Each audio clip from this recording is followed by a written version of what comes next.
Why and how ready should we be for the next pandemic?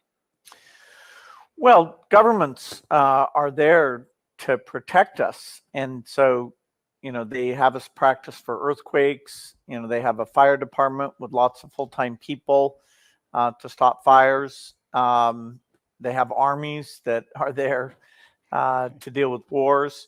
But the pandemic is a disaster that they didn't prepare for. The extra resources required to have a global surveillance team, to make better diagnostic technologies, to do quick detection.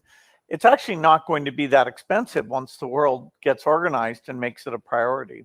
So active preparedness for the next pandemic, because as you've said, it's not a matter of if, but when. How do we actively prepare? And are you seeing... Just one thing that I think many of you have probably already gotten repulsed by: the government's job is to protect us. Keep playing. I got to hear this. Anywhere in the world where there's actual preparedness for a future pandemic right now?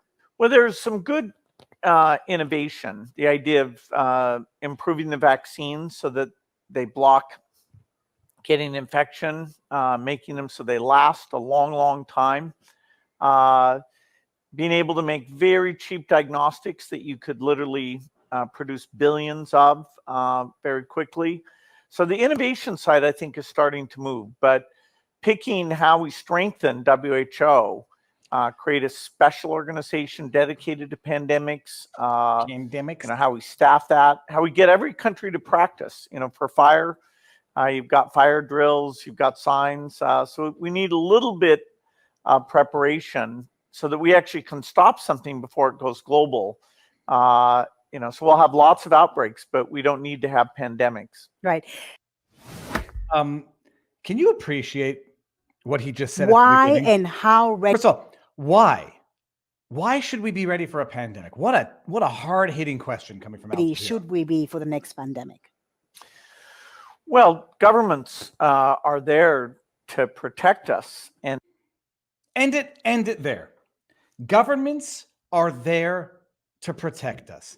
Does it matter that throughout the histories of government, not only have they not protected people, not only have they not protected their citizens, but they've actually and actively done harm to their citizens? Governments are there. First of all, before I even start, why does this guy have a microphone?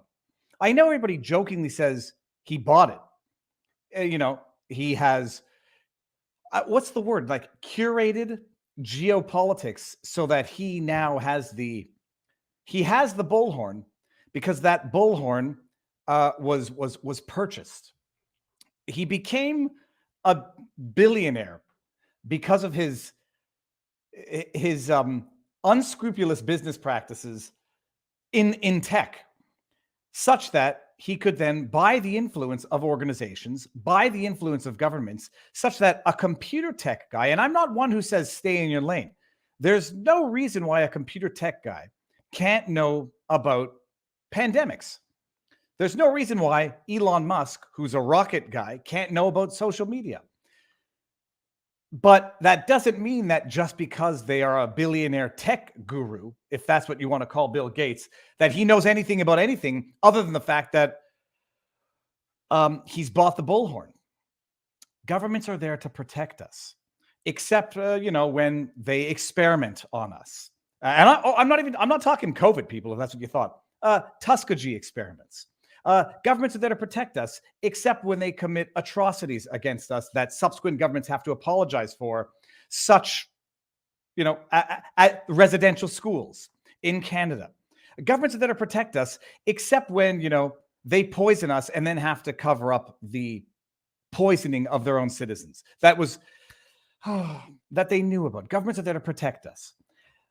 Wrong, Bill Gates. Governments are there to do the absolute bare minimum that governments need to do to maintain a civilized society.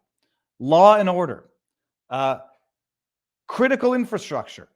Governments are not there to keep people safe, because governments, A, are incapable of doing it, and B, they have been historically corrupt entities that have not done it, that have exploited their monopoly on violence to cause harm to the people they are supposed to represent and others. Oh my goodness. Oh my goodness.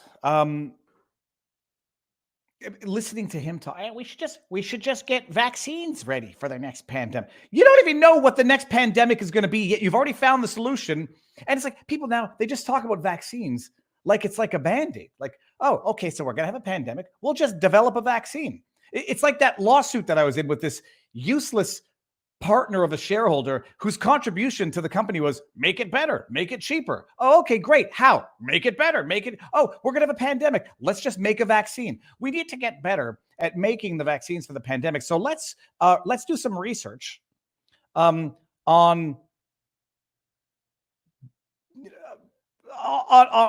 what's the word I'm looking for? Gain of function research on potential pathogens, and then develop a vaccine for it so that if and when that vaccine, that pathogen gets released, whatever the reason, whatever the accident, well, we have a vaccine ready for it. Let's do research on pathogens in order to develop a vaccine for a pandemic, the cause of which we don't yet know, the pathogen of which we don't yet know. And all of you asking where this pathogen came from, shut your mouths. It came from nature. It came from people eating bats and pangolins. And don't ask, because it's apparently now in today's trust the science, moving at the speed of science. It doesn't matter where it came from. It doesn't matter where it originated from. It doesn't matter if it was gain of function research leaked from a lab in Wuhan, China. That will surely not help you combat it.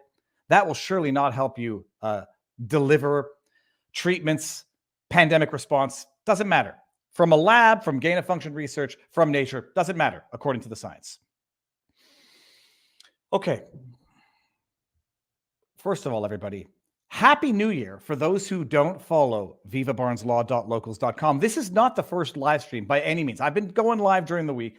This is the first Sunday night live stream back, 2023. Some of you might notice. Listen to this. Echo. Echo. Does anyone hear an echo? Does anyone notice that the audio is noticeably better? Let me see if actually anybody notices the audio is noticeably better, because if it's not noticeably better, my wife and I, we wasted so much time putting these panels on the side wall of the studio. No echo. Amazing. These things right here, panels, acoustic panels. On the wall, there are two more over there. The entire left wall is acoustic stick-on panels. They're very good. They work when you do it properly.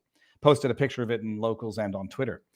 There's a carpet on the floor, and we might do the ceiling if and when it becomes necessary.